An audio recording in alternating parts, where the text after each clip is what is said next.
UN announces that the worst food crisis since World War II is happening right now, by Michael Schneider.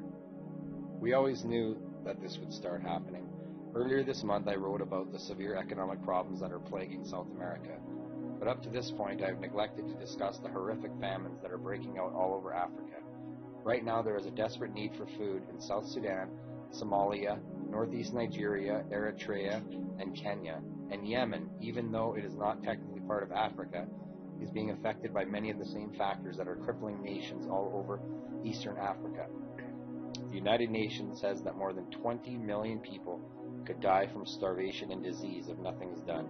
When I write about economic collapse, this is the kind of thing that I'm talking about. We are starting to see alarming conditions spread across the globe. Many believe that we could never possibly face this kind of food crisis in the Western world, but unfortunately wishful thinking will only get you so far. The United Nations was formed in 1945, and the UN has just announced that what we are facing this year is the largest humanitarian crisis since the creation of the UN. The following comes from a CNN article entitled 20 million at risk of starvation in the world's largest crisis since 1945, the UN says. We stand at a critical point in history. We already at the beginning of the year, we are facing the largest humanitarian crisis since the creation of the UN, Humanitarian Chief Stephen O'Brien said Friday. Now, more than 20 million people across 4 countries face starvation and famine. Without collective and coordinated global efforts, people will simply starve to death. Many more will suffer and die from disease. It would be hard to overstate the level of human suffering that we are witnessing in many parts of Africa at this moment. In Somalia, the UN estimates that more than 6 million people are in desperate need of food aid. As Somalia inches closer to a calamitous famine, the prospect of utter devastation and colossal loss of human life is once again becoming an imminent reality. The humanitarian situation in Somalia is deteriorating by the day, with up to 6.2 million people in need of urgent aid. People across Somalia have been forced to walk hundreds of miles in search for food, water, and shelter, with women and children disproportionately affected. Over 300,000 children under the age of 5 are severely malnourished, with over 200,000 more children at risk of acute malnutrition. In South Sudan, close to half the population is in dire need of assistance, and things have gotten so bad there that people will literally eat grass if they can find it. Across South Sudan, more than 1 million children are believed to be acutely malnourished, and UNICEF have said that if urgent aid does not reach them, many of them will die. There is no food. We eat anything we can find, one South Sudanese mother told ITV. We will find grass. We will eat it. That's just the way it is for us now. Over in Yemen, there are about 7 million people in need of food help, and authorities are warning that if nothing is done, millions of children can starve to death.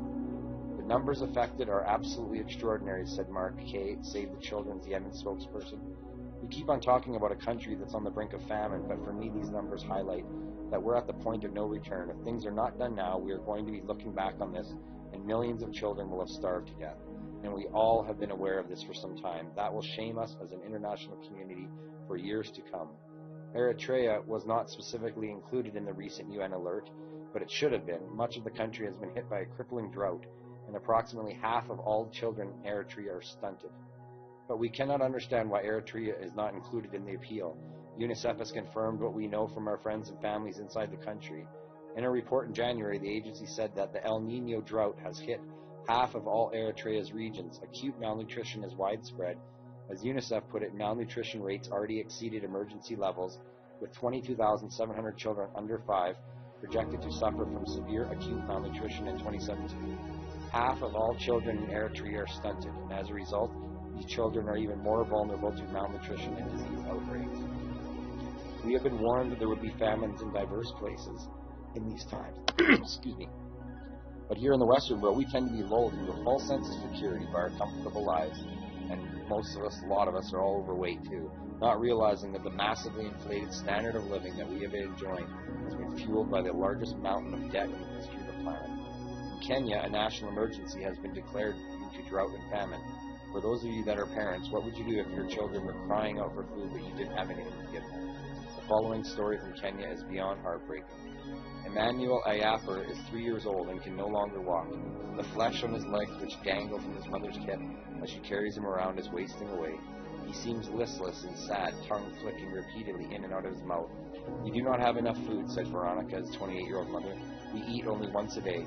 The little boy is suffering from severe malnutrition and is at risk of starving to death. He weighs just 15 pounds, half the typical weight for a boy of his age. I don't even know what to say after that. In the Western world, we can be so incredibly self-absorbed that we don't even realize that children are literally starving to death on the other side of the planet. Hopefully, those of us that live in wealthy Western countries will step up to the plate and aid those in need, and hopefully this crisis will also help us to understand that we need to prepare for the day when things get difficult in our own nations too.